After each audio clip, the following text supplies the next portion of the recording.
दोस्तों, कलयुग में कैसे हुई लड़ाई, क्यों भगवान शिव को करना पड़ा, आए यह कहानी हम बहुत ही रोचक है। दोस्तों, वीडियो शुरू करने से पहले एक छोटा सा निवेदन है कि कमेंट में हर हर महादेव अवश्य लिखिए। ये कहानी है सतयुग ने त्रेता, द्वापर और कलयुग युगों की एक समय की बात है। चारों युग यानी कि चारों भाई एक साथ बैठे हुए थे।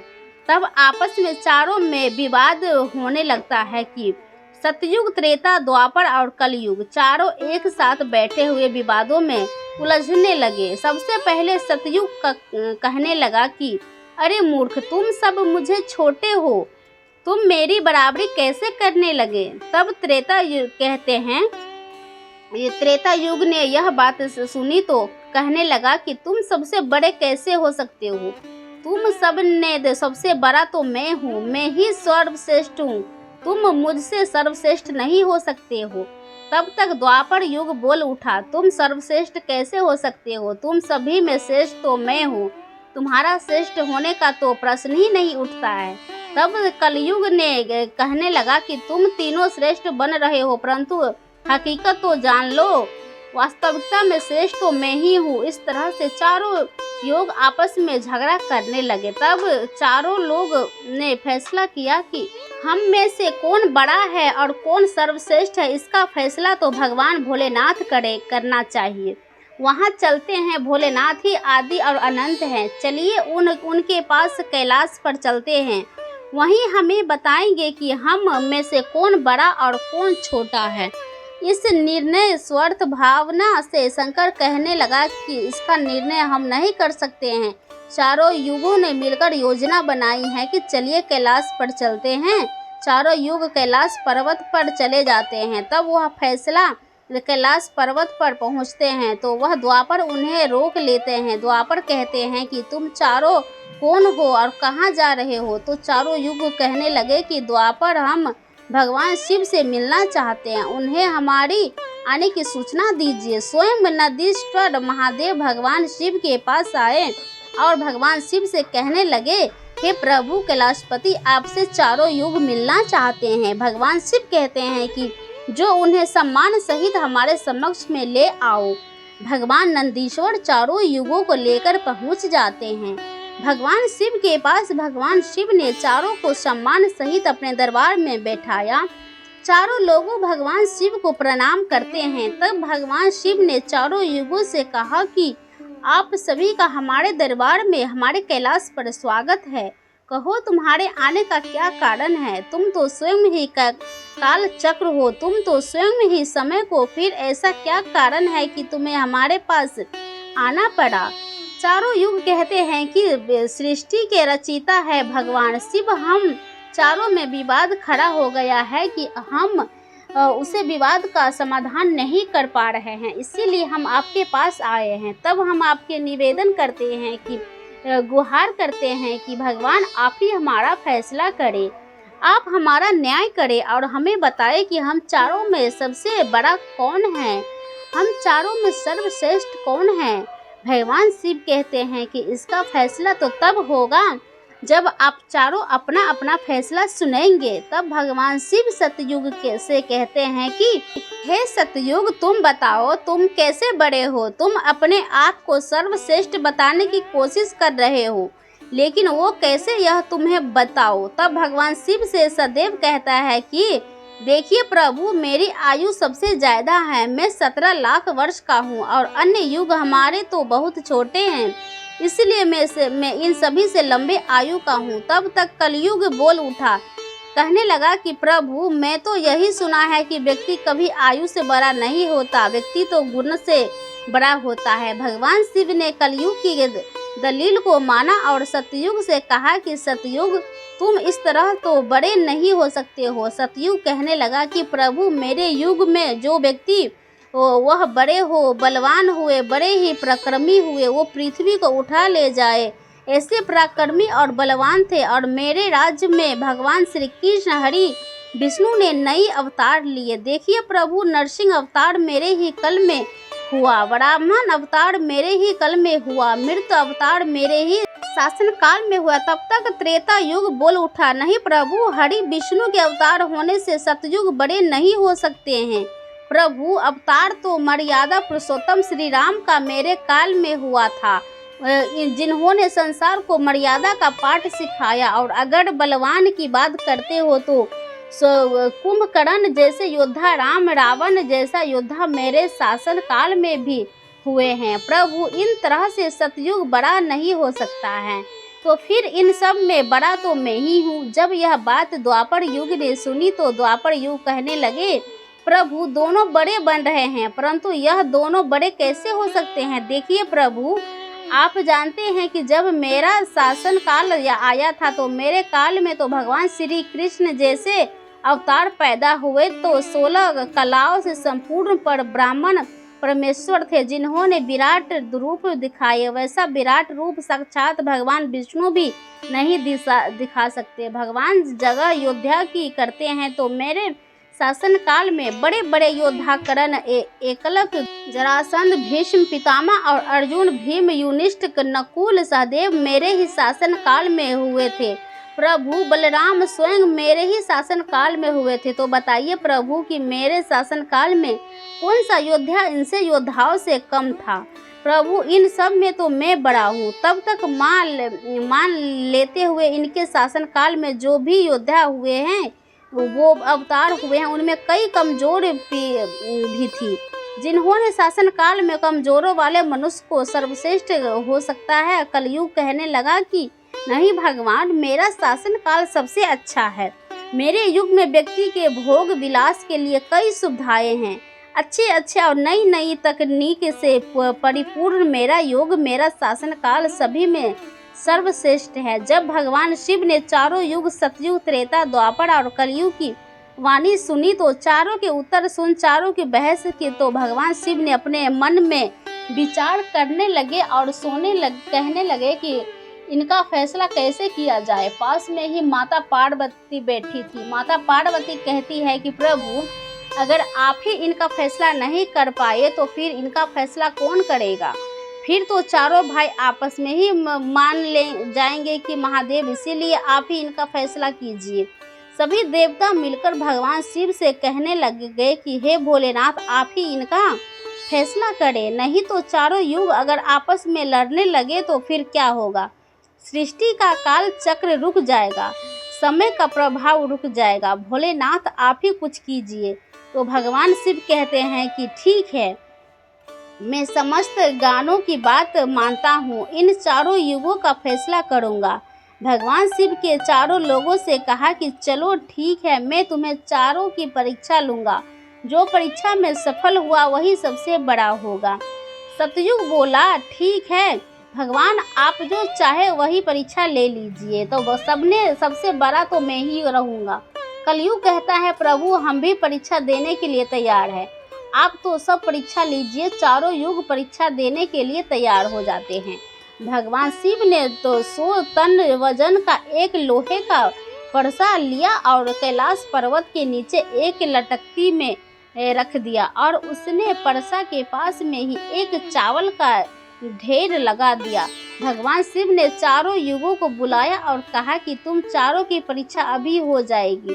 भगवान शिव सतयुग से कहते हैं कि सतयुग, मेरे 500 गण का यह बैठे हैं और इसे पर्स में रखो हुए चावल का बनाया है, तो इन चावल का तुम्हारे युग का व्यक्ति ही बनाएगी, और मेरे यहाँ जितने गण हैं वह सब भोजन करेंगे। भगवान शिव कहते हैं कि हंस सतयुग, तुम तुम्हारे युग का व्यक्ति बुलाओ और उसे भोजन बनाने के लिए भेज दो, हम सभी लोग यहाँ खड़े होकर देख रहे हैं।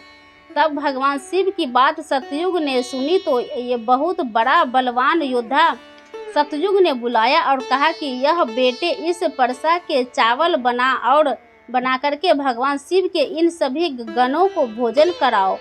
अपने महाराज आदेश सुनकर के सतयुग का आदमी चला है और वहां आकर के देखा है कि उस परसे से का भर 60 टन से ऊपर है, हजारों मास से ऊपर का वर्ष है, पर वहाँ तो सतयुग के युग का व्यक्ति था, वहाँ बड़ा ही बलवान था। उसने एक बहुत बड़ी भट्टा कोड़ी और भट्ठी खोदकर बाद में तो तोड़ कर दिया। अग्नि जलाई। अग्नि जलाने के बाद बरसों से एक हाथ से उठाया और उठा करके भट्ठों पर रख दिया।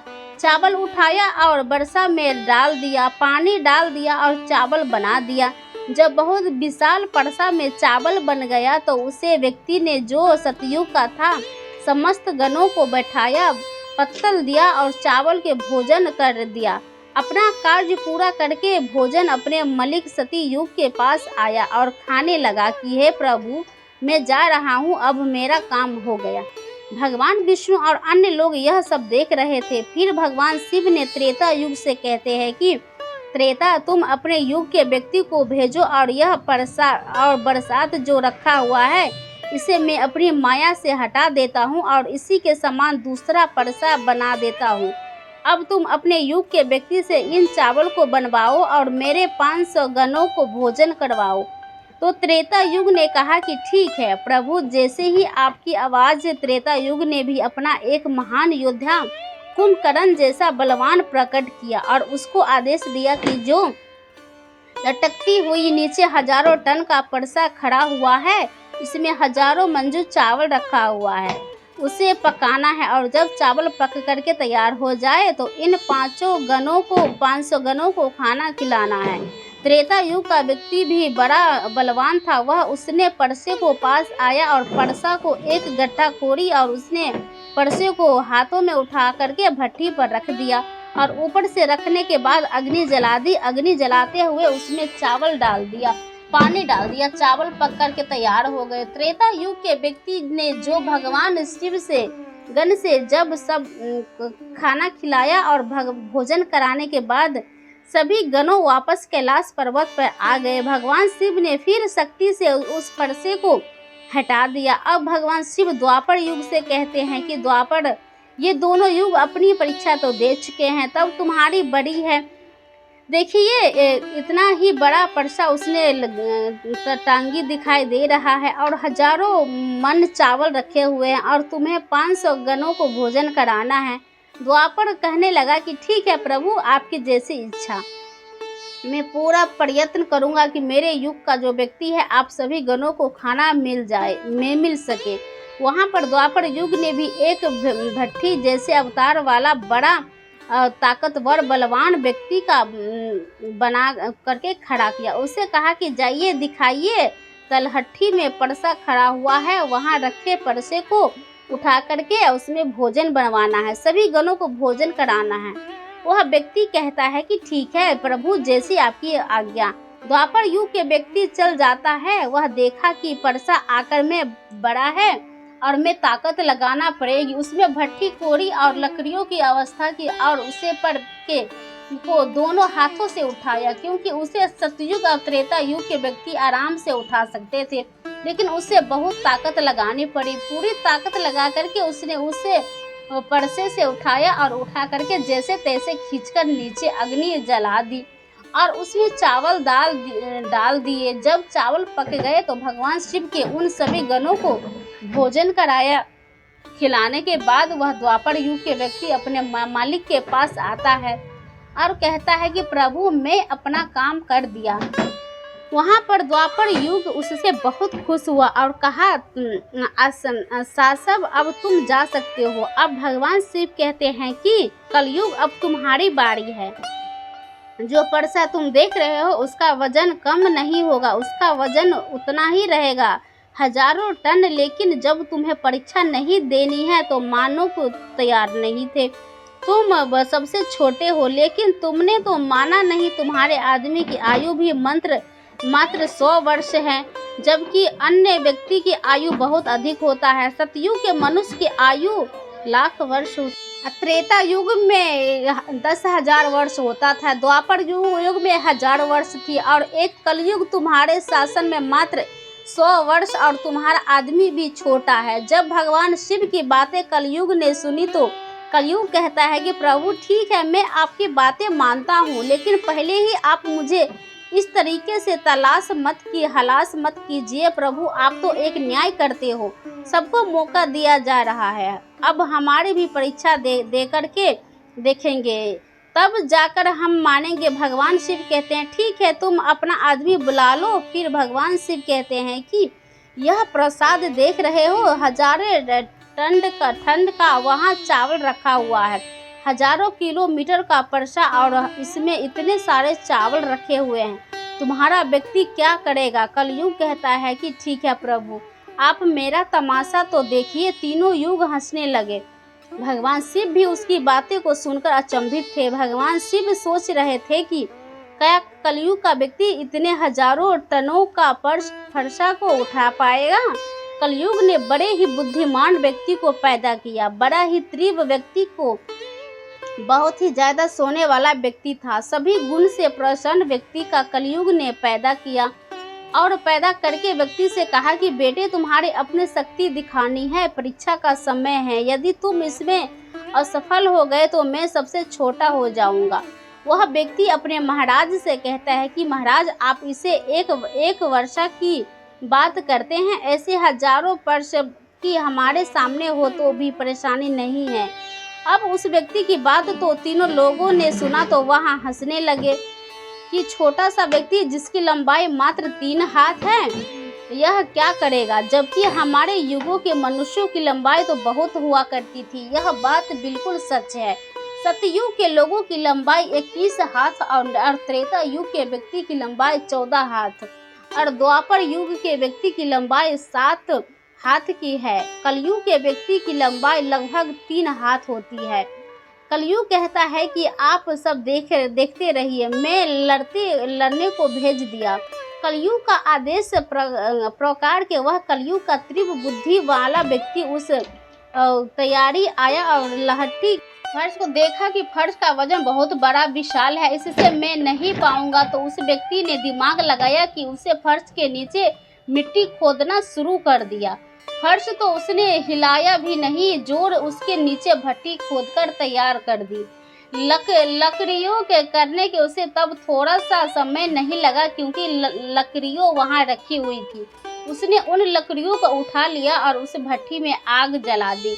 बरसे में चावल डाल दिया, पानी डाल दिया और बस कुछ ही समय में चावल पक के तैयार हो गए। वहाँ कलयुग का व्यक्ति जितना दिमाग वाला था उसने कुछ भी नहीं किया। फर्श के नीचे भट्टी कोड़ी और उसमें आग जला दी, चावल को डाल दिया और चावल में पानी डाल दिया। चावल पक के भी गया। जब चावल पक गए तो भगवान शिव के गानों में एक कतर में बैठा दिया। उस गनों से जहां आप मेरा साथ दे और आप चावल को आपस में परोस दीजिए। भगवान शिव के कर विशाल गन चलते और उन चावल के बाल्टीनों में भर भर के सभी गनों को परोस दिया। तब कलयुग कहता है कि अब आप भोजन कर सकते हैं। भगवान शिव के सभी गण खुशी खुशी भोजन करते हैं। कलयुग के मनुष्य ने उन कर शेष बच्चों गणों को भी भोजन कराया। भोजन कराने के बाद उस फर्श को साफ किया और फर्श वही छोड़ दिया और उसका काम पूरा हो गया। तो अपने महाराज कलयुग के पास आया और आकर के कलयुग से कहा कि प्रभु मैं आपका काम कर दिया। कलयुग बहुत खुश था, कहने लगा कि चावस आपने मेरी लाज रख ली, आपने मेरी परीक्षा पास कर ली। भगवान शिव और तीनों युगों देखकर अचंभित रह गए। भगवान शिव अब आप निर्णय कीजिए कि हम में से बड़ा कौन है। भगवान शिव मन में विचार करने लगे कि सोच करके जवाब दिया। भगवान शिव कहते हैं कि मैंने तुम चारों की परीक्षा अच्छी। जब सतयुग के व्यक्ति आया तो उसने अपनी ताकत लगाकर फर्श को उठाया और अग्नि में रख दिया और स्वयं ने ही मेरे सभी गणों को चावल परोसा। जब त्रेता युग की बड़ी आई तो उस व्यक्ति ने भी बिल्कुल ऐसा ही किया। तो उठाया, भट्टी पर रख दिया, उसमें चावल डाला, पानी डालकर उसमें पकाया और सबको खिलाया। और इसी तरीके से द्वापर युग के व्यक्ति ने भी किया। परंतु आपने देखा कि मात्र 3 हाथ की व्यक्ति, इसकी बुद्धि देखिए कितना विशाल पैसा था, शायद उसने हिला भी नहीं सकता था। उसने उस पर से मैं चावल बना लिया। मेरे इतने गन थे, अगर वह बाल्टीनों से परोस था तो वह शायद परेशान हो जाता। देखिए उसने उनमें से एक कर गन अपनी सहायता के लिए बुलाए और चारों गनों से भोजन परोस आए। वह स्वयं बैठा रहा। यह तो बड़ा बुद्धिमान व्यक्ति हुआ, यह तो बड़ा ही बुद्धिमान युग हुआ। भगवान शिव कहते हैं कि कलयुग बड़ा ही बुद्धिमान व्यक्ति का युग होगा। इसमें मशीनों का आविष्कार होगा, बड़े बड़े दिमागधारी होंगे। भगवान शिव कहते हैं कि तुम सब युग जैसा शासन करते आए हो, ठीक है, माना तुम्हारे युगों में मनुष्य धार्मिक, लेकिन तुम्हारे युग के व्यक्तियों में बुद्धि का अभाव था। उन्होंने सभी अपनी बुद्धि का उपयोग नहीं किया। ये तो कुंभकर्ण, रावण, इनके जैसे महान योद्धा जिनको मरने के लिए स्वयं भगवान अवतार लेकर के आए, और वो इतना मूर्ख थे, यह नहीं जान सके कि यह भगवान है, यह सृष्टि के रचनाकार है, और ये इनसे युद्ध किया और सभी के सभी मारे गए। कलयुग के व्यक्ति को देखो आप, वो कितना बुद्धिमान है, और आगे आने वाले कलयुग के राज्य में वैसे ही बुद्धिमान व्यक्ति देखने को मिलेंगे। तो भगवान शिव ने फैसला किया कि तुम चारों में सबसे बड़ा कलयुग होगा। कलयुग मशीनों का युग होगा। कालीन का नाम है मशीन, और युग मनो समय, कलयुग मशीनों का समय होगा। इन समय बड़ी बड़ी मशीनों का आविष्कार होगा, जो कि सतयुग, त्रेता युग के द्वापर युग में नहीं हो पाएगा। भगवान शिव की बातें सुनकर वह चारों युग भगवान शिव की बातें मान लेते हैं, और चारों युग अपने अपने धमोन को और अपने अपने राज्य को लौट जाते हैं। इस प्रकार भगवान शिव ने चारों युगों को फैसला किया। कि दोस्तों, उम्मीद करता हूँ जानकारी आपको पसंद आई होगी। अगर वीडियो पसंद आई हो तो दोस्तों कमेंट बॉक्स में हर हर महादेव जरूर लिखें। मिलते हैं अपने नए वीडियो के साथ। धन्यवाद।